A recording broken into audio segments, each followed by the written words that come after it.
Ladies and gentlemen, good day and welcome to Sobha Limited Q2 FY26 earnings conference call.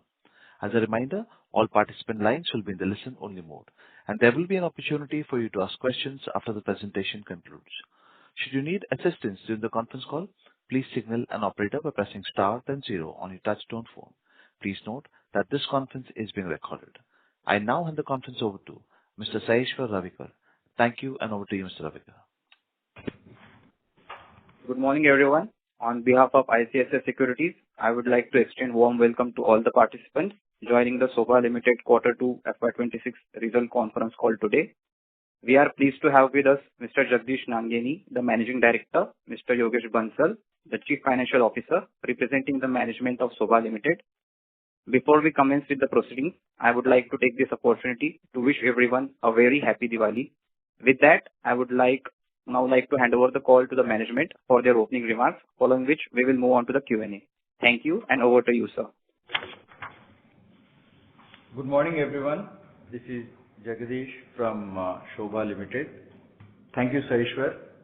We are pleased to connect with you today post declaring our Q2 and H126 financial results. We had already shared the details of the operational performance in the first week of October. In continuation of our pursuit to improve our timing of declaring quarterly results, this quarter as well we have done well, thanks to our improved processes across functions enabling this outcome. We delivered a strong and stable performance in Q2 this year, building on momentum already created in the previous quarter in terms of real estate sales, with highly integrated sales and marketing efforts. It also reflects the steady demand on the luxury real estate in a growth economy, with improving macroeconomic parameters and timely government interventions.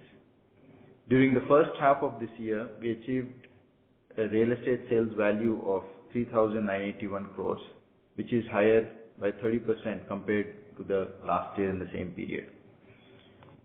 Bangalore has contributed 48%, NCR 38%, and 10% from Kerala region of the overall sales. Our total sales for the year were supported by the sale of 1,576 homes, 2.84 million square feet across all operational markets, with an average price realization of 14,028 per square feet.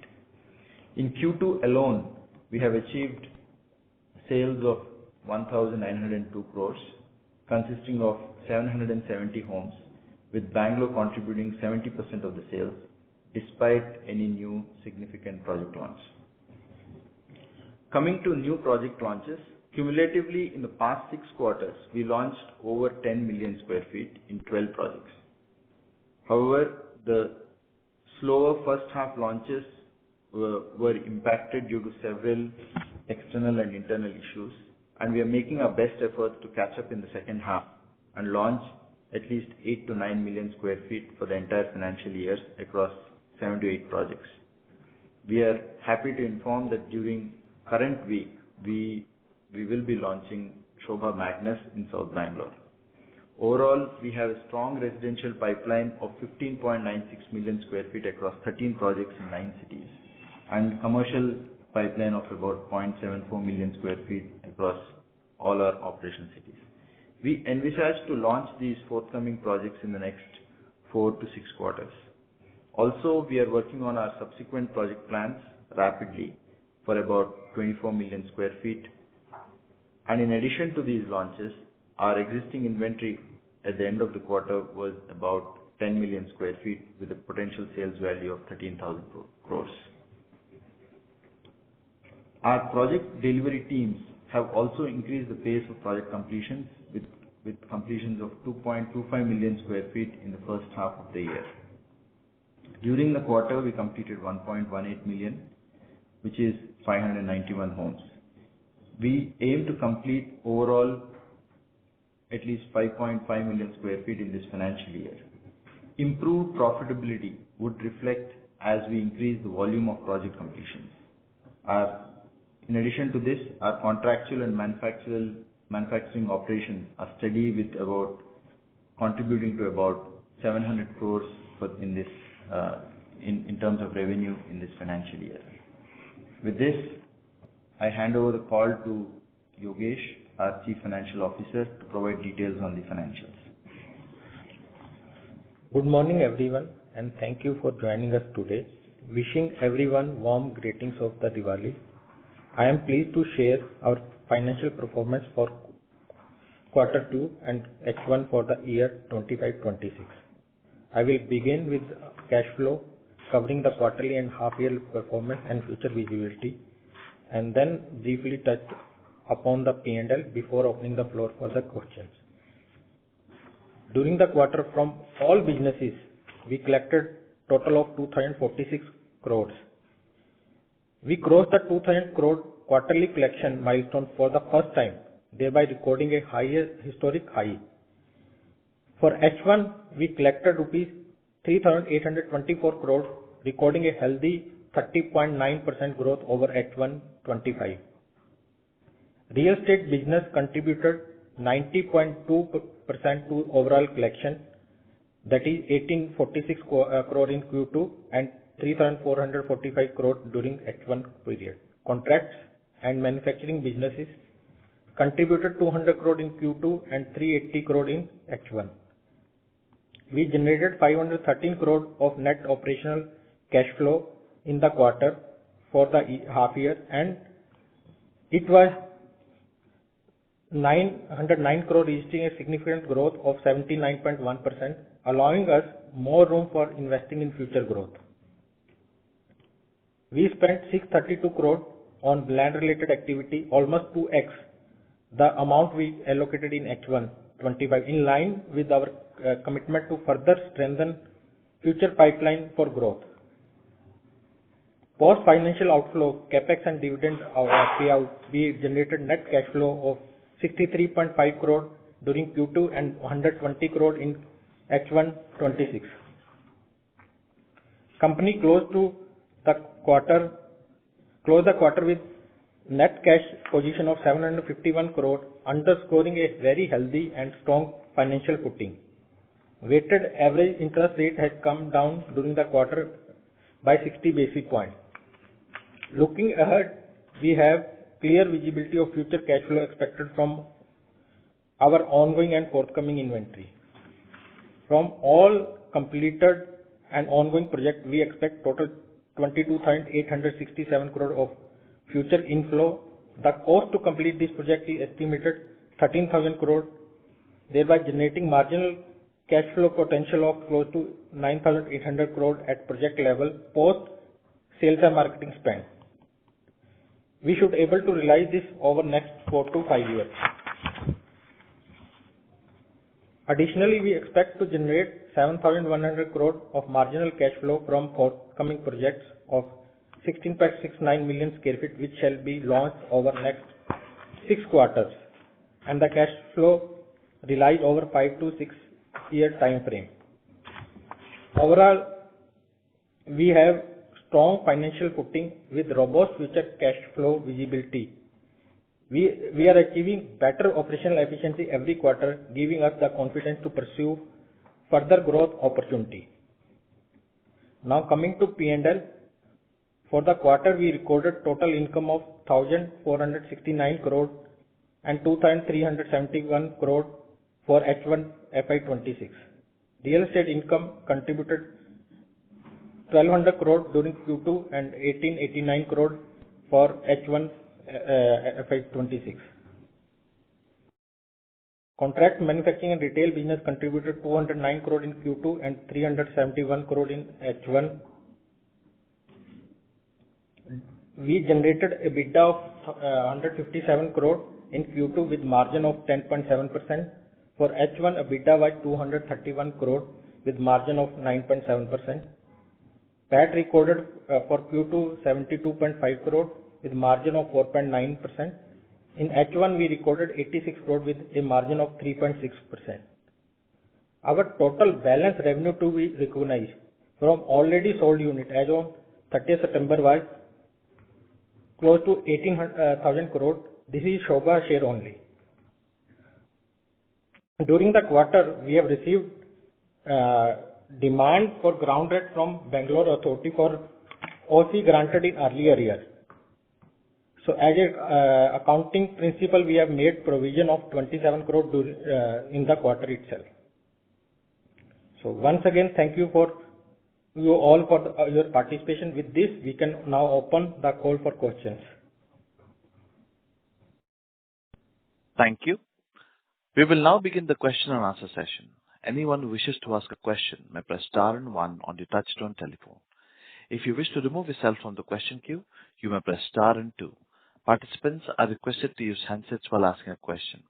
Ladies and gentlemen, we will wait for a moment while the question queue assembles. The first question comes from the line of Sukrit D. Patil with Eyesight Fintrade Private Limited. Please go ahead. Good morning to the Sobha team. I have two questions, one for Mr. Jagdish and one for Mr. Yogesh. So, to Mr. Jagdish, my question is, as you scale in a market that's becoming more price sensitive and competitive, what are the biggest execution challenges you foresee, especially in balancing design quality and delivery timeline and customer experience? How are you preparing the organization to sustain this kind of a differentiation? Yes, sir. Thank you. Thank you, Sukrit. I think you had one more question for Yogesh, which we'll take once I complete this answer. Well, as you are aware, Sobha has a unique execution model, which is backward integrated, where the entire design, execution, and some parts of the manufacturing are done in-house. This gives us a unique advantage in terms of speed of delivery and also managing the cost of delivery. While that has not been very helpful during the very high inflationary period which we have seen between 2021 to 2024, going forward, if the inflationary pressures continue to be stable like we have seen in the past year or so, then we should have a unique advantage in terms of managing the cost and delivering within time. And as you know, the reliability and the quality of the delivery will clearly put us ahead of the competition when it comes to the customer satisfaction. And that we are continuously focused on, and we are building our teams across functions and mainly the execution teams to make sure that we enable the organization to deliver for the scale that we are preparing for. Okay, thank you. And my second question to Mr. Yogesh is, with the rising input cost and compliance burdens, how are you planning to protect the margins going forward, especially in terms of procurement, pricing, and project phasing? What financial levers are you emphasizing to maintain a profitability without compromising quality? Yes, thank you.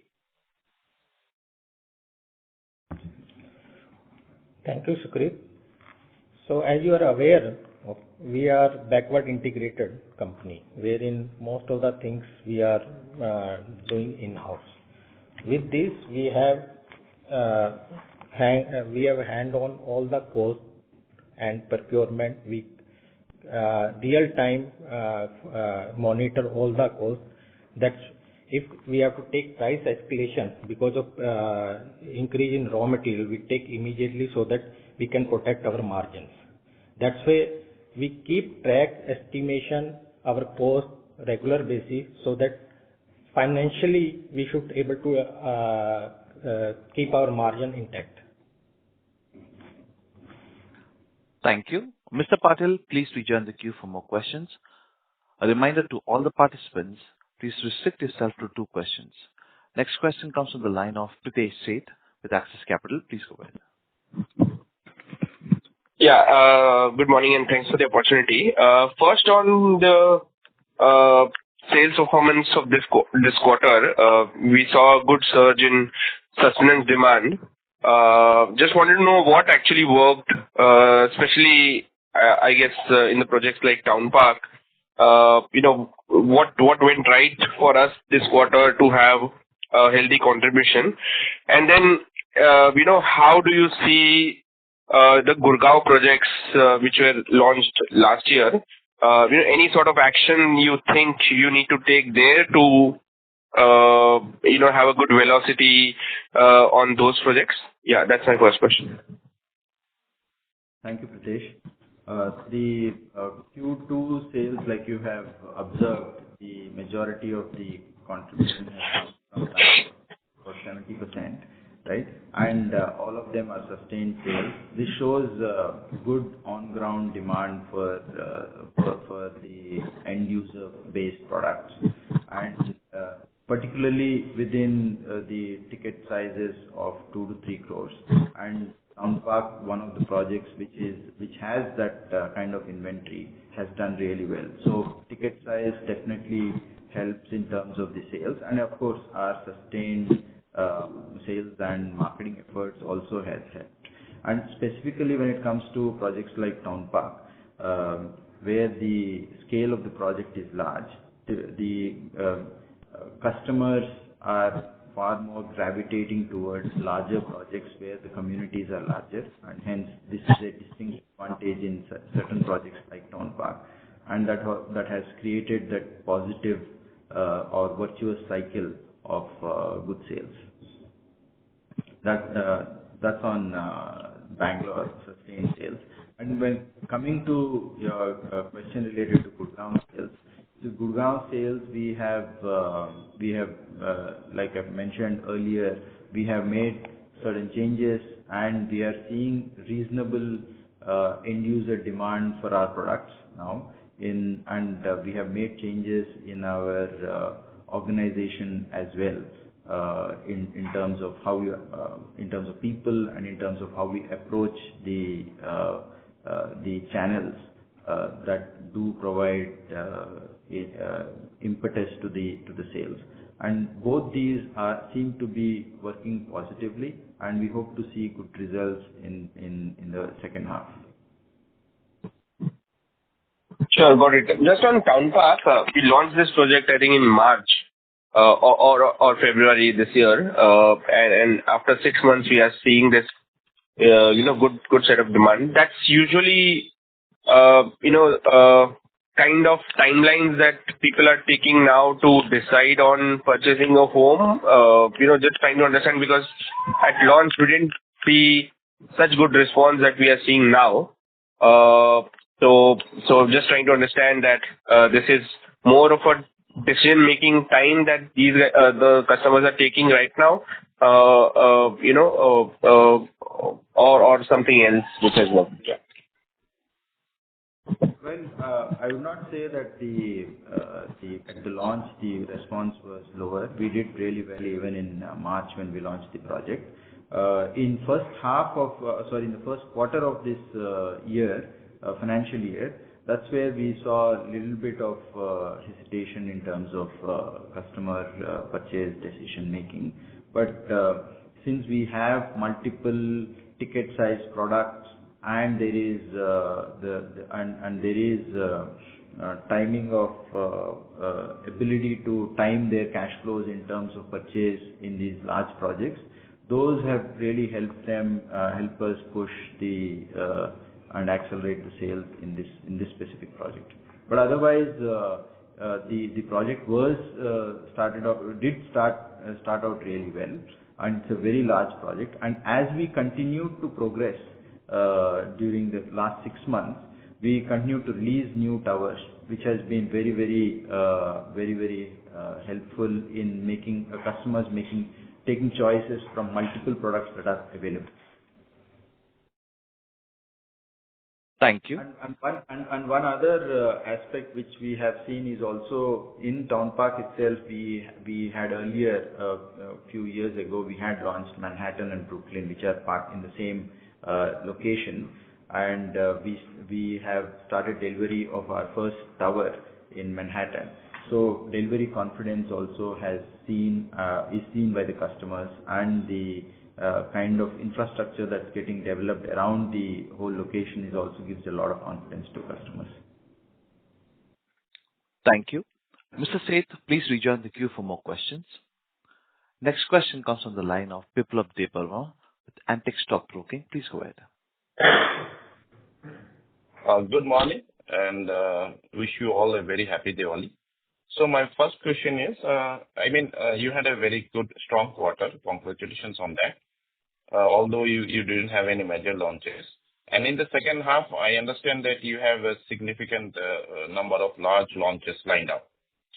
So if all these launches materialize as planned, looking at the strong absorption in Bangalore and Noida, you have a few launches in Noida. Is it possible we cross 10,000 crore of pre-sales this year? Thank you for the wishes, Biplab. The launches in the second half seems to be on track, and if the overall momentum continues and some parts of it, if we are able to achieve similar momentum in all the project launches, because these project launches are spread across some of the other cities where launch is not necessarily gives the biggest impetus to sales. There are steady launches in locations like Kerala, in Chennai.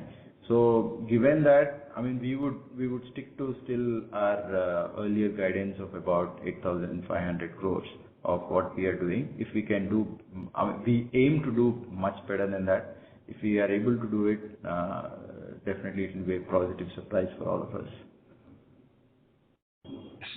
Okay, sir. That's I think, that's good enough. Sir, the second question is, your one project got delayed, launches.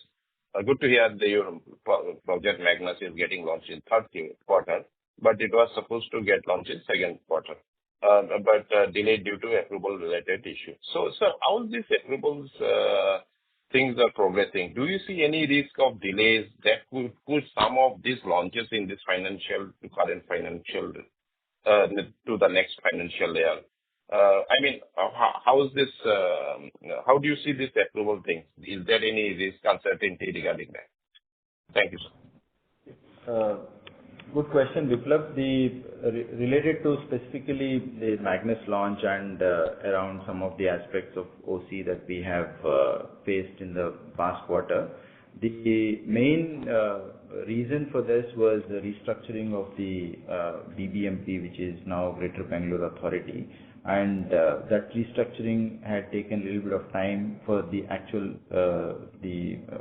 coming into effect, and which has thankfully come into effect. And now once all the systems are in place for all the 5 corporations to be in operation, then we don't foresee any major reasons for delay. Other than that, we have the rest of the approvals in Bangalore and in the rest of the country. They seem to be on track. As such, there should be no issues. Thank you. Mr. Dev Burma, please rejoin the queue for more questions. Next question comes on the line of Girish Choudhary with Avendus Spark. Please go ahead. Hi, good morning, Jagdish, and performance despite no launches, and also, encouraging to see the cash flow, overall cash flows. And couple of questions. Firstly, on the reported margins, again, we are seeing these to remain low. So how do you think about these numbers, and especially the current project level margins? If you can just give some view on the margins first. Right. Thank you, Girish. On the reported margins, unfortunately, this quarter specifically, although we could recognize good revenue, there were, like Yogesh has mentioned in his initial comments, we had to take provision for certain charges which are related to BBMP ground rent, which were not earlier recorded because of we had a favorable outcome in the previous, whenever we completed projects. However, since because of new demands that have come in from the authority, we had taken that provision. Otherwise, we could have been slightly better than what we have done. And there are a couple of other small transactions which we have done, which have led to slightly lower higher costs, and which are reflective in the numbers. But otherwise, if you look at the overall big picture in terms of how we are going forward, which is where we have about 18,000 crores of revenue to be recognized from sold units, those margins are extremely protected, and we are, like I have been mentioning in my previous calls, the EBITDA margins in those projects are between 30 to 35%, or we estimate it to be closer to 33 to 34%, and those will start getting reflected in the as we complete those projects. That said, in the near term, in the next quarter, also we have several project completions. Like we are increasing the scale of completions, and as those completions come through and some of those good margin projects come through, we should be able to do decent margins in this financial year. From next financial year, as we complete some of the own projects like Neopolis, wherein we have good margins embedded in those projects, so our margins should significantly improve starting from next financial year. Got it. Very clear. Secondly, if you can give us some update on the Hoskote launch. Where are we in terms of the overall approvals, and any thoughts on the phase 1 VDV? So if you can just throw some light on this project. Yeah. There has been a very good progress on the first phase of Hoskote, which we are aiming to do at more than 5 million square feet, which we have included in the forthcoming projects this time in our quarterly presentation. And we are making good progress towards the approvals. The design is completed, and we have applied for the initial plans. So in the next, our current aim is to launch the project in the first quarter of the next financial year. Thank you. Mr. Chaudhary, please rejoin the queue for more questions. Next question comes from the line of Dhruvesh Sangvi, an individual investor. Please go ahead. Yeah. Hi, Jagdish. Am I audible? Sorry. Yes, Dhruvesh. Yeah. Please go ahead. So, thank you. At the industry level, across major parts of India, we see that almost all large real estate developers are in very good shape in terms of balance sheet. And all are now competing for the larger sized complexes because that's the clear trend. In this context, when we look at new business development, we probably as Sobha have engaged, how would you rate Sobha's BD in the last 1 year? And why I'm asking this more specifically is to understand from a competitive landscape perspective that is the cost of acquisition increasing in a market where the sale prices are probably hitting the roof now.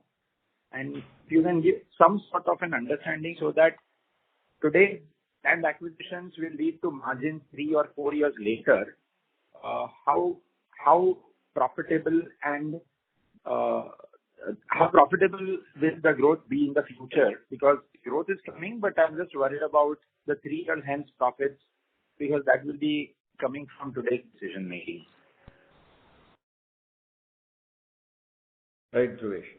No, good question, which is essentially surrounding BD for these projects. In fact, if the margins or results of those new projects that we are going to do business development today would actually result in some kind of P&L impact probably after 5 years, because you would do BD today and then probably launch the projects in a year or so, and those projects would start getting completed 3 to 4 years hence.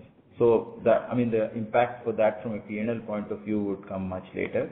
But that said, the basic question from your side is whether since BD has become competitive, would we be able to maintain margins?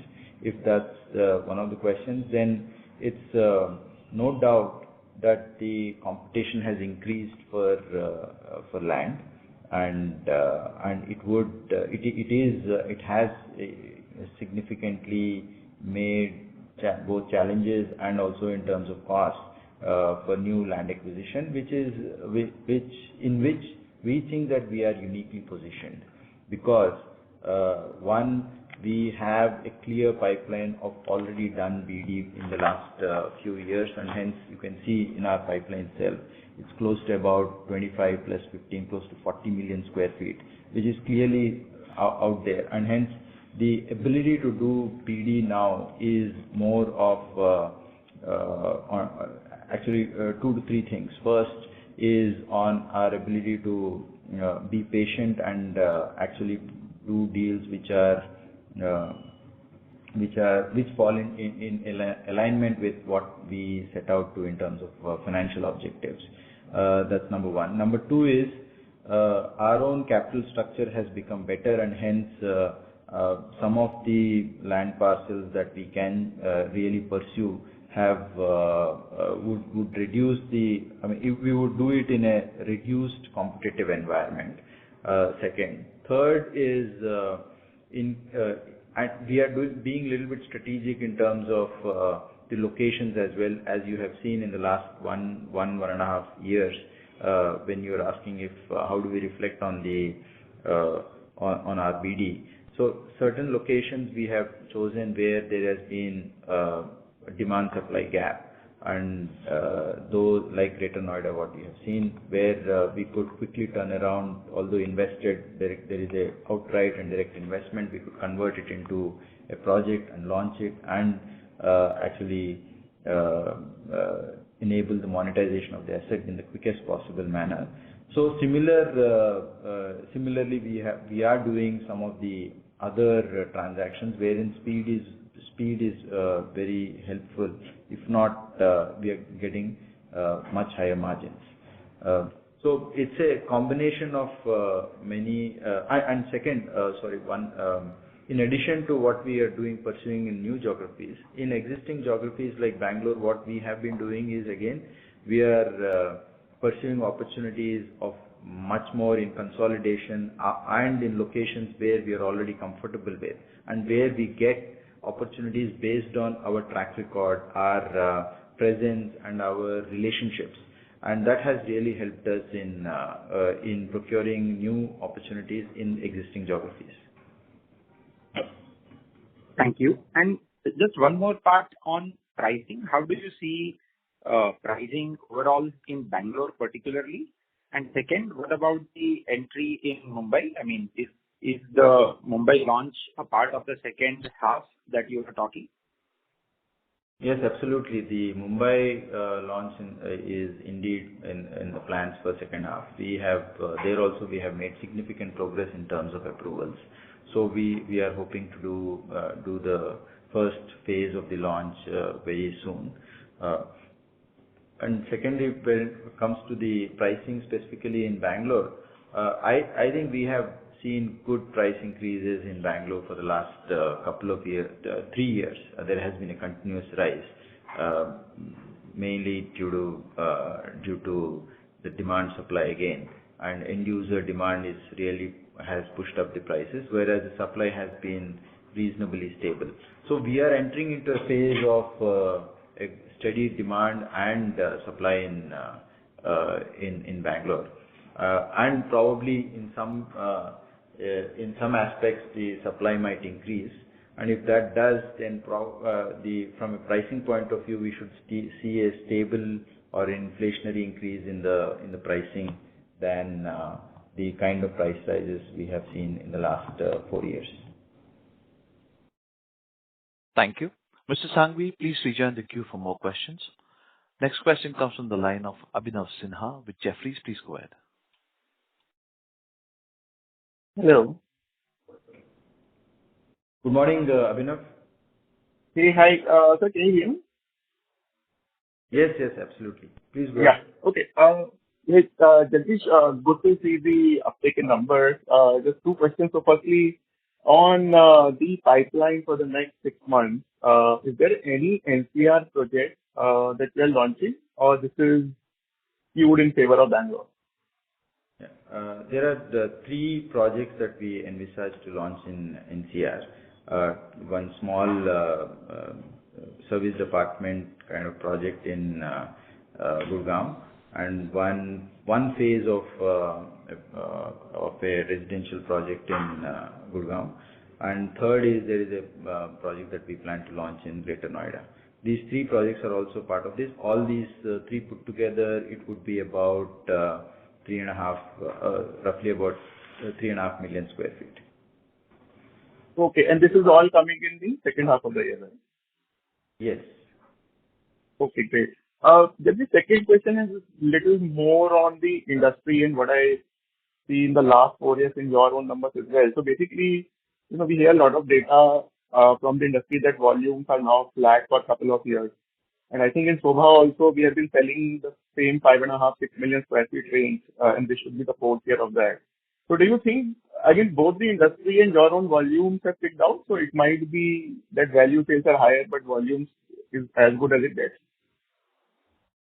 Well, it's directly a function of new launches, Abhinav. And as we increase those and increase the diversity or geographical diversity of those, then the number should become much better. That said, the majority value increase has come even for us specifically through price increase because of change in the mix of the new launches and sales of new projects where the pricing is better than the earlier ones, right? So it's done. So for the next leg of the growth for us, it will be more led to more by having new project launches and probably lesser by the further increase in pricing. Thank you. Mr. Sinha, please rejoin the queue for more questions. Next question comes from the line of Gaurav Khandelwal with JP Morgan. Please go ahead. Yeah, hi, good morning. Happy Diwali. Thanks for taking my questions. I have a question which is more generic on the industry norms rather than Sobha's operations in itself. Because you are pioneers of the business that you do, which are some of the micro markets that you operate in where you're seeing concerns around growth? And is that growth concern a function of purely price increases in the housing sector, or is it something else which is driving that concerns around growth? So any color on this would be really appreciated. Thank you. Thank you, Gaurav. Well, as you know, we are operating in 14 cities and as of now, and our prime growth driver markets, specifically in the past 2 to 3 years, have been our mothership, which is Bangalore. And Bangalore itself has several micro markets. And even in the micro markets that we are operating in, we have predominant presence in southeast and east that continues to do well. While these are doing well in Bangalore, the North Bangalore is also picking up really well because of the capacity constraints that we are seeing in the rest of the micro markets. So hence there is from a micro market perspective in Bangalore itself, broadly this is how we look at it, and we are looking at opportunities, and we look forward to launching projects in all of these to capture the sustained demand in Bangalore. And in addition to Bangalore, we have a good presence in NCR. NCR, while there is Gurgaon with its good infrastructure, or at least from a accessibility point of view in the last few years, and there we have diversified our own presence in terms of micro markets. Earlier we were present only in Dwarka Expressway. Now we are present in several other sectors in Gurgaon. So that has helped us sort of de-risk our scale there. And third, in addition to that, we have also moved to Greater Noida, which is also a very good growth market. Specifically in the last 2 years, we have seen good demand and due to the fundamental drivers there.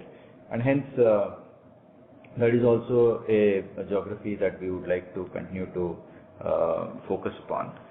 While these are two big growth drivers, we have been very steady in Kerala. and we have Kerala, 4 cities are doing well, and they are largely it's NRI demand, which is quite steady even in the last few years. And hence, however, there are challenges in Kerala in terms of both execution and the cost related to it. And hence, we would like to keep as a steady market rather than a huge growth market. Well, these are the main 3 geographies that concentrated geographies we have operated in. There are a couple of other one geography which we have just started, which is what I have mentioned previously, is Mumbai. We are hopefully going to start our first launch in this next half. And that's a very large geography, and for a luxury housing demand perspective, it has one of the biggest shares in India. And by being present there, and it's a long-term focus for us, which is we are currently taking small steps, and as we progress there, based on how the demand is panning out, we would definitely continue to invest in that region also. And we have other cities like Chennai, Hyderabad, Pune, and GIFT City. These are smaller markets, and this is where we would get opportunities, and we would invest in opportunistic manner and not necessarily with any strategic focus. That's very good, sir. Thank you so much. Those were all my questions. Thank you, Gaurav. Thank you. Next question comes from the line of Himanshu with Steadfort LLP. Please go ahead. Yeah, hi. Good morning. My question was slide on the margins itself. If you look at the first half, the revenues on the real estate have increased by more than 50%. Okay. But if I remove the other income from EBITDA, we are very nearly flattish. Okay. So what happened in that 22-23 phase, the projects what we sold, that the margins went so low? Because that was one of the periods where everybody was increasing their prices on the projects what they were selling. And what gives us so confidence that those problems will not reoccur, or things will not go that wrong in future? Just from the learning perspective in the organization, slightly some thoughts of yours will be helpful on. Sure, no, good relevant question, because margins is indeed a concern even for us, and it's been our focus right from the beginning. And this was, like I was mentioning before, this was a one-off period where we were operating in very high inflationary environment. That said, that is one. Second is, while and majority of these revenues that we are recognizing now, while the prices was rising in 21-22, the cost also significantly increased, and that's a reflective of what we are seeing in terms of margins. I don't think that issue would recur if we are able to increase our scale of our construction and timely delivery. While there was, unlike several of the other real estate players, as you know, we are backward integrated. And during that time, one of the biggest challenges is not only of cost increases, but also supply chain disruptions. And due to that, there have been certain delays in the project. And because of that, our fixed costs also have come into our overall project cost.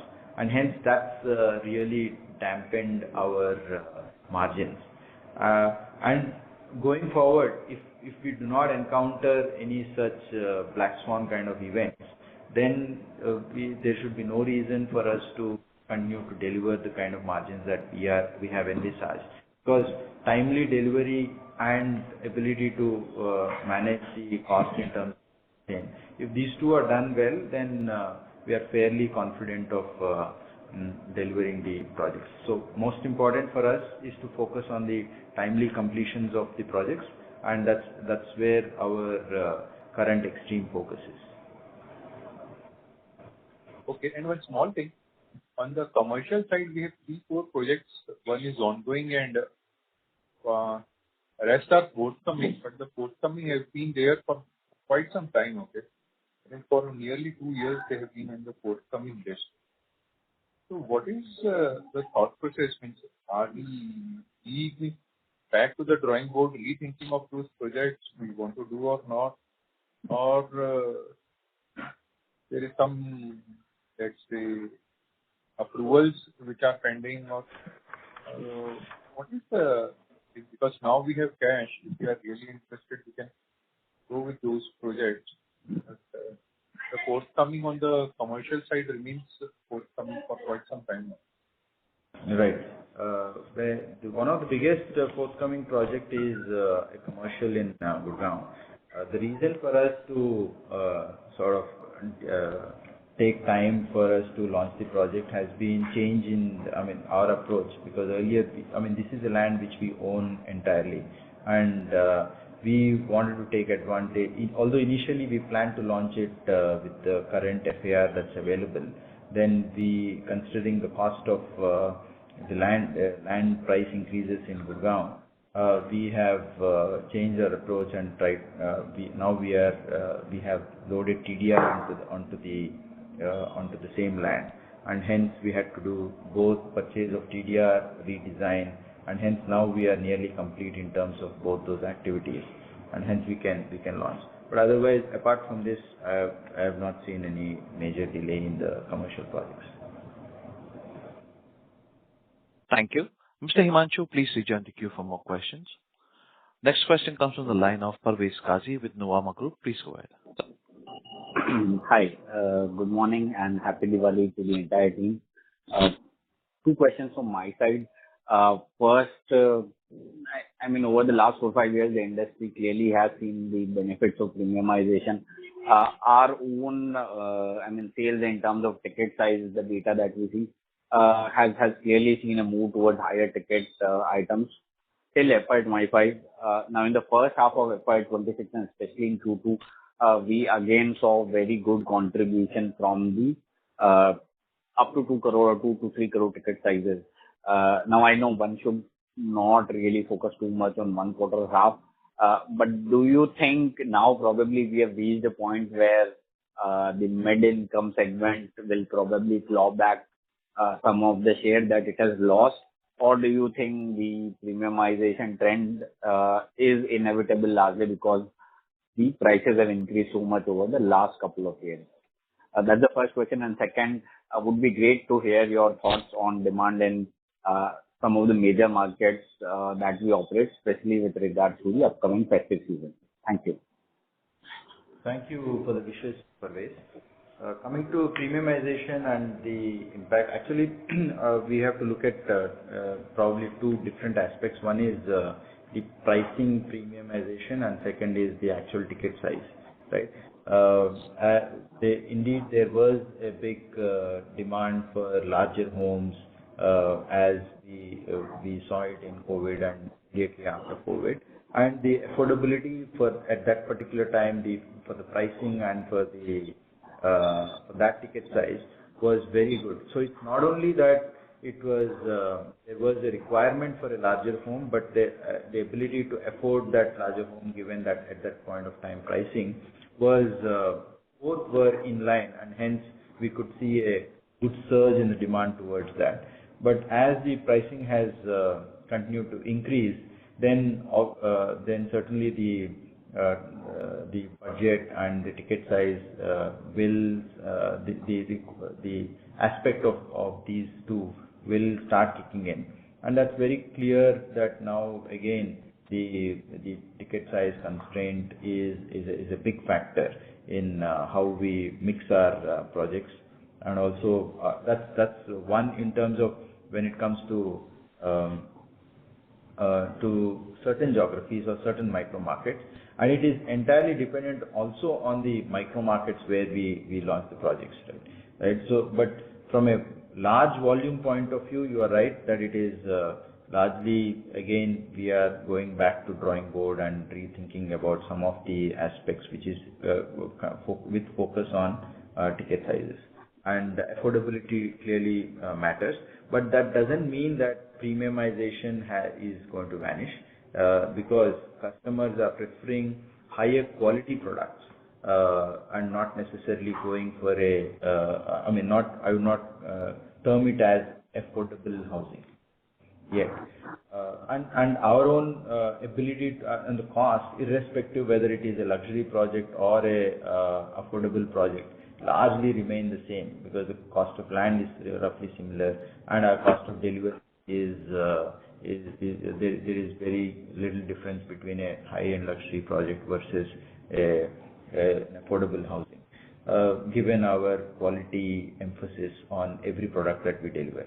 So hence, we would continue to focus on luxury products, probably, but maintaining within the ticket size. That's where the demand funnel is the largest. That's one. Second is with respect to the overall pricing and the trend that we are seeing. Again, the pricing is if I compare like to like in terms of the same project, what we have seen in the 6 months or 6 to 12 months, the pricing, we have taken small price increases. However, that seems to be the increase in the pricing is not at the same pace as what we have seen in the past. That's very clear in the market, not just with us, but across several players. So hence, my view is that given the demand and supply, again, depending on the extreme micro market dynamics, is largely there is steadiness on both sides, and hence there should be from a pricing point of view, only the increases in the pricing would be far more inflationary rather than because of demand supply mismatches.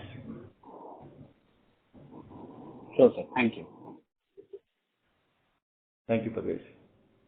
Thank you. Next question comes from the line of Parikshit Concall with HDFC. Please go ahead. Hi, Jagdish. Congratulations on a decent quarter. So I have two questions. One is that to total business development done across the cities. So you are going to a launch heavy season. So just want to understand how are you replenishing land in NCR, Gurgaon, Noida, Bombay, and Bangalore. And second question is, when you spoke about margins and you said that next year could be seeing a substantial jump in margins. So in light of that, I think which quarter, I'm not asking you which margins improve from which quarter, but decisively in this year, I mean, is it third or fourth quarter where you will see the new launches, the contribution into revenues substantially increasing and older projects getting phased out? And in light of that also, if you can quantify what was the ground rent which was you have taken hit in this quarter. Thank you. Yes, thank you, Parikshit. From a business development point of view, we are active in growth markets, both in Mumbai, in NCR, and in Bangalore. We are continuing to do our under the radar consolidation and also any specific opportunities that we get due to our existing whether relationships or presence within in a certain micro markets. So replenishing the current inventory that we have is a continuous process. In Bangalore, we are quite confident of since there is enough pipeline of new launches which is spread for the next few quarters. We are quite and there is enough visibility in terms of future through the land banks. So we are quite confident of maintaining that inventory levels in Bangalore. However, in the NCR market, it's a very dynamic market, and we are very active trying to look for new opportunities. And we have been successful in the past 6 to 9 months. And I think going forward also, our engine is quite active. And coming to Mumbai, we are actively looking at various opportunities. It's a continuous process. So from a business development point of view also, we are quite active overall. And as we make progress and our cash flow becomes even better and our own success in some of the markets become more clear, we would be far more active in some of these locations. Jagdish, I was looking more for a number.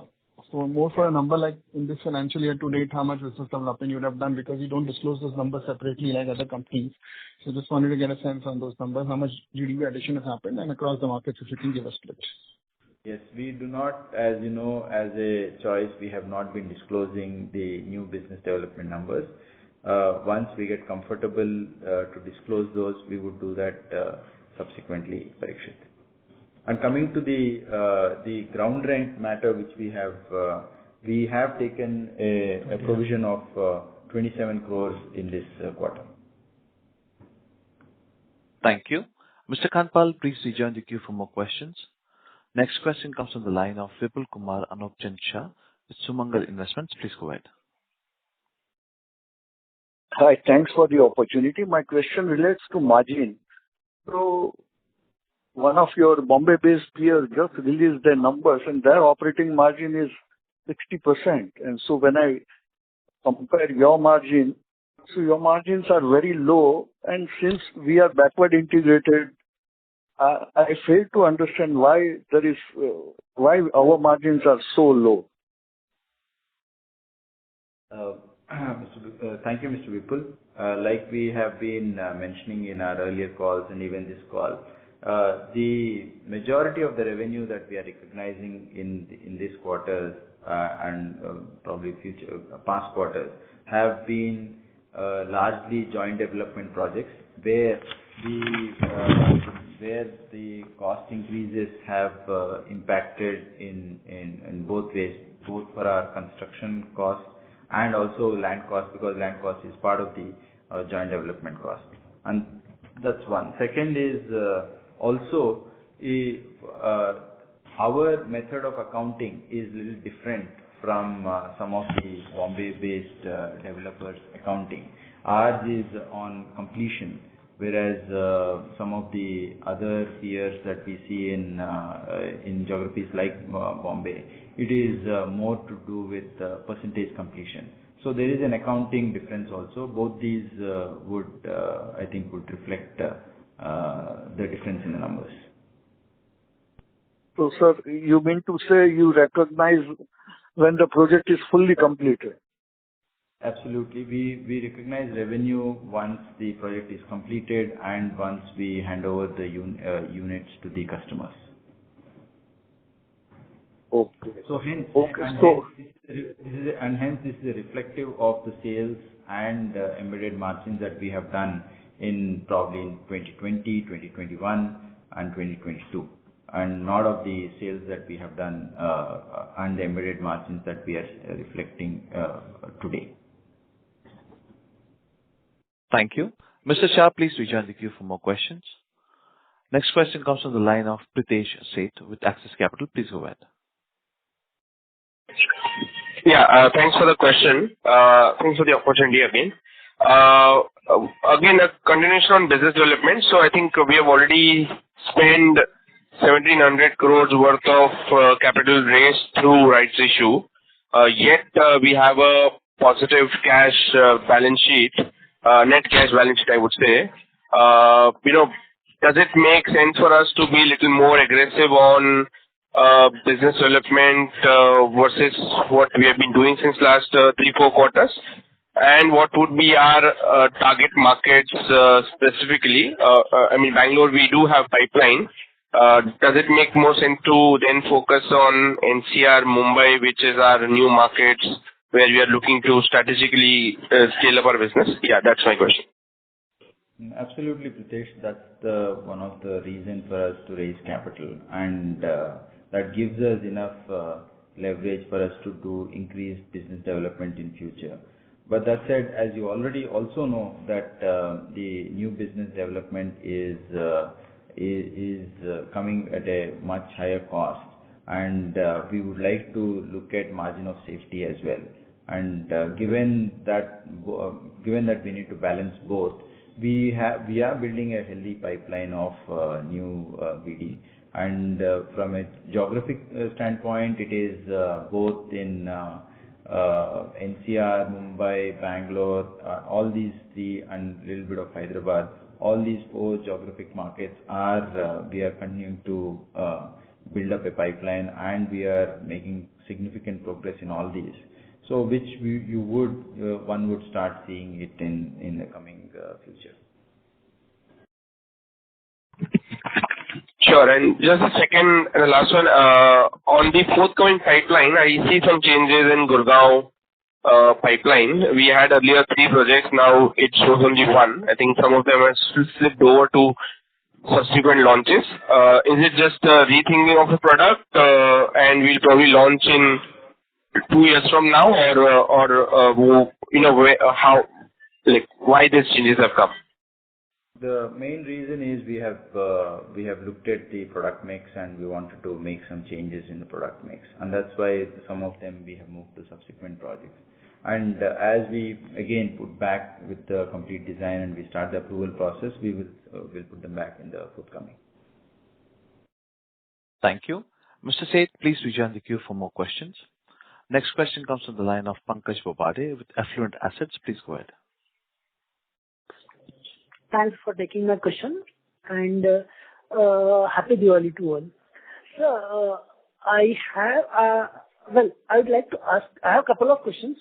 First is, you have, in your 4th October's press release, you have mentioned that our quarterly sales value was 1903 billion, that is 1903 crores, out of which Sobha share was 1537 crore.